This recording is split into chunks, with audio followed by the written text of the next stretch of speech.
Hi, hello, and welcome to episode 4 of the NeuroDivergent podcast. I'm your host, Jannice Jones, the NeuroDivergent positive psychologist, and I am joined today, I'm really happy to say, by the dyslexic Hannah McDonald, who is an entrepreneur, host of the Human 2 podcast, and founder of Accountancy Hub, which supports those training to be accountants in the UK. Full disclosure, I had the pleasure of coaching Hannah when she was employed, and we continue on that journey today as she's an entrepreneur. So welcome, Hannah. It's great to have you here. Welcome to the NeuroDivergent podcast. Tell the listeners a bit about yourself, so what you do and why you do it. Thank you, Janice. Very happy to be here today and congratulations on the podcast. So, as you said, I'm Hannah McDonald. I'm the founder of Accountancy Hub, and it's a pastoral care service and platform for accountancy trainees across the UK with a focus on exam success, well-being, inclusion and exams. And it came about through my own experience of studying as a graduate apprentice at a top professional services firm and seeing so many people drop out of the industry in the first few years. And I realised it was often diverse talent that were dropping out and they needed extra support. I was also late diagnosed dyslexic, as you know, and that's how we were first introduced, and you became my neurodiversity coach. Absolutely. And how do you think your dyslexia has been both a challenge or a strength in your life? How has it helped you? How has it made things difficult? Because you said there that you're late diagnosed, so what was it like before you were diagnosed? And then how much difference has it made getting that diagnosis? So my dyslexia manifests in working memory, that's my main weakness, reading, and phonemic decoding efficiency, which is how you pronounce words and unfamiliar sounds. And I did have some extra time at school for some exams, but I never had a full diagnostic test. At university, I didn't have any extra times, but I studied history, and a lot of our exams were over sort of 2 or 3 days at home. So I could just work all night if I needed to. Looking back at some of my essay feedback now from university, every single bit of feedback says I didn't do enough reading. I hadn't even got through the primary text, never mind the additional text they wanted you to read for that essay. So now that I look back, I'm like, oh yeah, it shows that I just found the reading too difficult, too much to get through. And I think I've always written a lot of notes to help with the working memory. So in the working world, just reams and reams and reams of notes so I don't forget everything. And I overworked. When I didn't know I was dyslexic and I was studying for the ACA, I just worked really hard and didn't really take any annual leave for 3 years because I was using all that annual leave to study.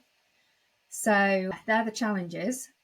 Yeah, it's one of those professions, isn't it, that you're not given study leave. With a lot of professions, you are given study leave, but with accountancy, you're expected to work full time and then study of an evening and weekends and things like that. And if you're neurodivergent as well, that's a tall order. It's a big ask, isn't it? Definitely, it is, and that's just how apprenticeships work. You do it alongside working, and yeah, it's a challenge for anyone. But as you say, particularly if you're neurodivergent. And what I've learned since being diagnosed is actually there are a lot of strengths to being neurodivergent. You made me realise that there are strengths, and actually you can lean into those strengths and find your real purpose. I'm very entrepreneurial, hence why I have my own business. I'm good at looking at the bigger picture.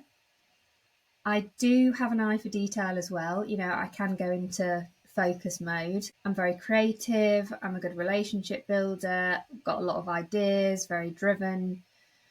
Sometimes see things other people don't, maybe in terms of that bigger picture. I don't like getting bogged down in the detail of stuff. But, I think when you're labelled with whether it's autism, ADHD, dyslexia, it does feel heavy. You're like, oh, there's a word for all those coping mechanisms and all that overwork that I was doing, actually there are so many strengths.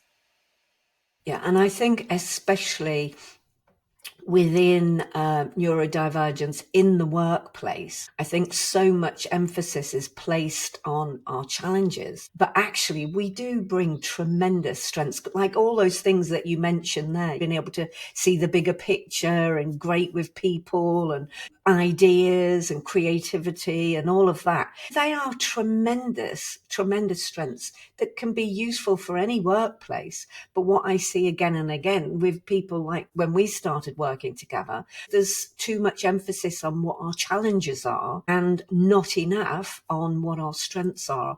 And maybe some sort of job crafting around our strengths would be, wow, wouldn't that be amazing? Really would. Absolutely. So what do you think? Any ideas around what you'd like to see changed in the workplace, and specifically around the people that you're helping in Accountancy Hub who have chosen to go into accountancy or any other profession like that? What changes would you like to see within the industry that would really help them if they're neurodivergent to succeed? I think talking about it helps. There's still a lot of stigma around being neurodivergent, and people jump to stereotypes. I know I did. I thought dyslexia was just being bad at spelling, and I'm not even bad at spelling. So that was a shocker. So I think just talking about it, because in these very competitive, very selective firms, everyone's striving for greatness, and it is competitive, and you've got to be on your A game.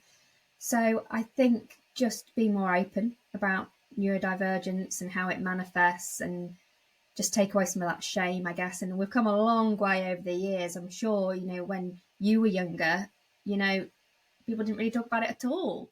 It literally wasn't known about unless somebody was visibly highly, say, autistic or even dyslexia. When I was at school, it wasn't really recognised. People were just literally labelled as dumb or whatever. I mean, appalling, absolutely appalling. When today, with the right, help and support, they're some of the greatest brains on the planet. So many entrepreneurs are dyslexic, aren't they? There's loads of you out there, which is fantastic.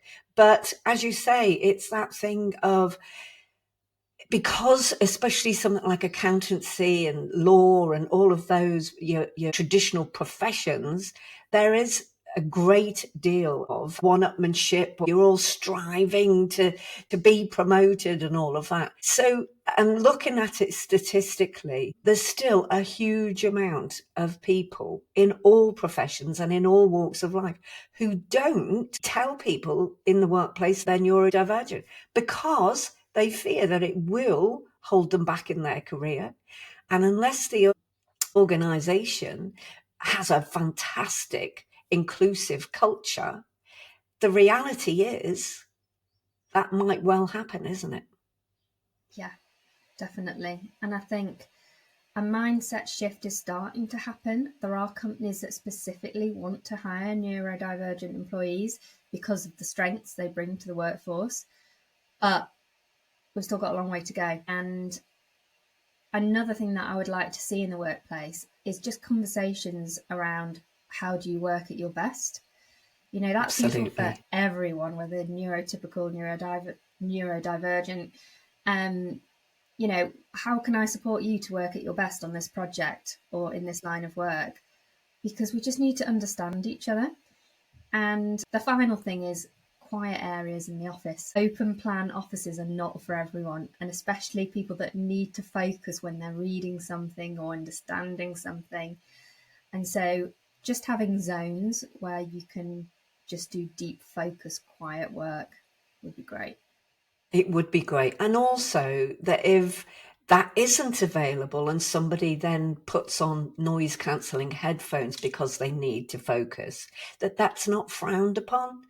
Because as you say, if you are neurodivergent, those open plan officers, whoever came up with the idea was obviously not neurodivergent, because I have yet to meet a neurodivergent individual who thrives in open plan offices. We are all challenged by there's too much noise, there's too much going on, there's all sorts of things that are diluting our ability to be able to focus, which is what our work requires us to do, isn't it? Is focus and get that stuff done, But so definitely quiet areas. And if not, then for it to be okay for people to wear noise cancelling headphones, having those conversations, as you say, making it more open and honest and supportive around having those conversations around neurodivergence in the way that it started to become with mental ill health, isn't it? We want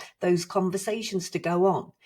But if you think about it, in order for those to go on, we've got to have that feeling of psychological safety, that's being seen, heard and valued. And unfortunately, that's not where every organisation is yet. I hope more of them are on the way there. But that's the main reason why people don't disclose, isn't it? Because they're terrified of how they are perceived and their career. Were you working for one of the big six already before you had your diagnosis? Yeah, I was. Did you feel that it made any difference to how you were perceived, or did it help, or what was your experience? I wasn't completely open about it. I didn't share it openly unless someone... Well, I told my people manager. It was important that I told my people manager. So they knew, and they opened up their ADHD. So, we could share that together. But, for example, in my wider team and working on different projects, it wasn't something that I announced. But, once I was wearing my huge headphones, the ones that I'm wearing now, and some senior partner made a comment about me looking like a DJ. And I went, I'm dyslexic, they're my noise cancelling headphones. And he was taken aback, which I completely understand. You wouldn't necessarily think that noise cancelling headphones would be something you'd need for dyslexia. But then we had an open conversation about it, and it was brilliant. So if it came up, I obviously would talk about it. But no, because I wasn't too open, because as you said, I think there's still a lot of stigma. We're not where we should be yet. So I wouldn't band it about too much.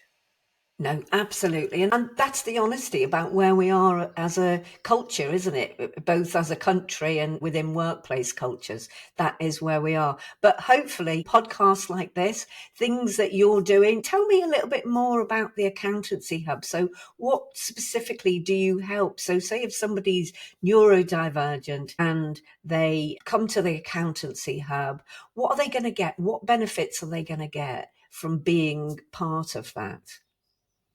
So first of all, we can point them in the right direction for lots of different resources to support them. We can give them a neurodiversity coach, which is something that I've really benefited from. And we have lots of resources about different types of neurodiversity and organisations that can support you. And just some advice for what might help when you're working full-time, studying full-time. You need to set boundaries in your personal life, professional life. So yeah, a range of kind of signposting, coaching and resources. Great. And have you seen any good results from the people that you have helped on Accountancy Hub so far? I have. We've got lots of people reaching out to us who have failed accountancy exams and they're heading towards a resit. And honestly, a lot of them pass their resits, and we can't take all the credit for that. But just having someone impartial, independent, who isn't in their firm, talking to them about why they failed, what they can do going forward, putting a study plan in place with them, talking about boundaries, talking about neurodivergence if they struggle with that. And actually, there's lots of tips you can give to someone who's got extra time for whatever reason that is.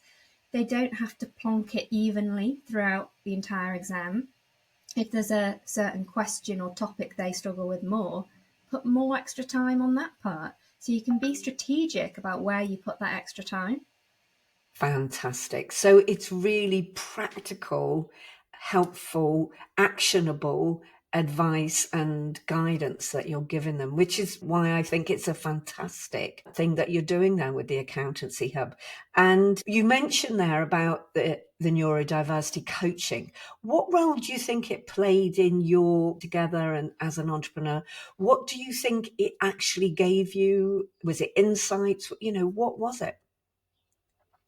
Well, it was vital, first of all, absolutely critical, because all those sort of challenges I was facing, but I didn't know what it was, now there was this label for it, and you just do feel a bit insecure about it. No, I'm dyslexic. So just talking to someone who knows the exact challenges you're facing and can suggest real practical solutions, know the corporate environment really well, and can support you to focus on your strengths. It's so confidence building. And I mean, I think it's just a must have for anyone who's neurodivergent, and particularly if they're late diagnosed, like me. Yeah. Because you've then got to go through this process of understanding yourself better. And you've got someone along with you for that journey. Absolutely. And I see it again and again with the people that I coach, which is you've developed a whole load of coping strategies if you're late diagnosed. But then there comes a point in your life or career where they're not enough. Maybe you've had a promotion, maybe something else has happened, and suddenly all those strategies, and it definitely happens when women move towards perimenopause, not that you're perimenopausal, but when women are perimenopausal, all these strategies can suddenly not be enough because of the changes in the hormones and how that affects our brains. That's the point at which, isn't it? I think, which is when coaching can be really beneficial, because that's the point at which you need it. You're in that place of going, hold on, it's not all working as well as it used to. I need some extra guidance and help. And I think, and there's lots of types of coaching out there, but specifically neurodiversity coaching, because you're being coached by somebody that is themselves neurodivergent and understands, as you say, what you're actually going through, both from being in a career and also from being a neurodivergent. So a last question for you. What ideas or advice do you have that might help other dyslexics in the workplace, whether that be within accountancy or just generally in the workplace, that could help them to move towards thriving? Because, I see your entrepreneurial journey going from being in a corporate environment to being an entrepreneur, and the transition. You made an amazing transition. It's like you were born for it, but what advice would you give to those who are still in that corporate environment, who may be struggling with the types of things that you were? Number one, get a coach, definitely. There are all sorts of hardware and software you can get to support you. So we've already mentioned noise cancelling headphones, but in terms of software, there's read-write software, there's mind mapping, there's all sorts of things, coloured screens over your computer. A piece of writing can be audio rather than you having to read it. Just so many things now that can support you in your day-to-day corporate life. And I think speak to someone you trust, like your people manager, about it. You don't have to tell everyone you ever meet, but just someone who knows you, is in a supportive position. I don't think you should completely hide your neurodiversity. But yeah, my number one tip is get a coach. Fantastic. And maybe think about starting or joining if there's a neurodiversity group within the workplace. I think talking to others who are themselves neurodivergent, I think that being in some sort of community around that is really, really helpful as well. Definitely. What do you think helped you to go from, other than the coaching, the corporate mindset, because it is a big leap from corporate mindset into entrepreneurial mindset? what do you think helped you in terms of your neurodivergence? What helped you to make that transition? I'm very driven and motivated. So I guess I was already driven and motivated in my corporate career, but now you've really got to have that motivation if you're working for yourself and you're working towards a vision, a mission, a goal. But I think all that kind of big picture thinking, having lots of ideas, being proactive and driven, it's all just helped me to set up my own business. And you've just got to take a leap of faith and hope for the best and have a backup plan if it doesn't work out. Yep. And, you do consultancy work and things like that as well, which helps the whole thing along. So fantastic. Well, it has been an absolute pleasure. Well, I always find it a pleasure to see you and speak to you anyway, but it's been a real pleasure. You are the first person I've invited on to this podcast, the NeuroDivergent podcast. And I could speak to you all day, but I think we have to let the listeners go. But is there one word, one sentence, anything you just want people to remember? Those that are neurodivergent, what one thing could they keep hold of? Well, one thing I would like to say is that neurodivergence is a spectrum.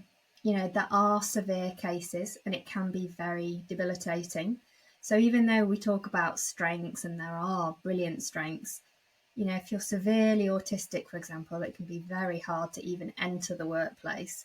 So I think we can forget how much of an impact it can have on people's lives. We do live in a much more accepting society, as we've talked about, and I hope that children in schools are actually taught about neurodiversity and what it is to be neurotypical or neurodivergent, so that they understand what it's all about. So that wasn't one sentence at all, but I just wanted to, to put it out there. I love it. I asked this and we go, way. It's brilliant. Absolutely brilliant. But yeah, and I'm not sure if it is all happening in schools still. It really does need to, though. And that is also my absolute hope, as I have a granddaughter who is probably neurodivergent. But again, thank you so much for coming on the podcast and being you. Everyone should check out, seriously, if you are studying in any of it's because it's not just AAC, is it? It's all across all the accountancy. Yeah. So if you're studying any sort of accountancy exam, please check out the Accountancy Hub and her podcast, Human 2 Podcast. It's a great podcast. I've been on that podcast a long time ago, and she has some great people on there. And check out Hannah McDonald. Do you want to just give where they can find you? Yeah, you can find me on LinkedIn, Hannah McDonald ACA, or email me at hannah@accountancyhub.co. That's brilliant. Thank you so much. And we'll finish there.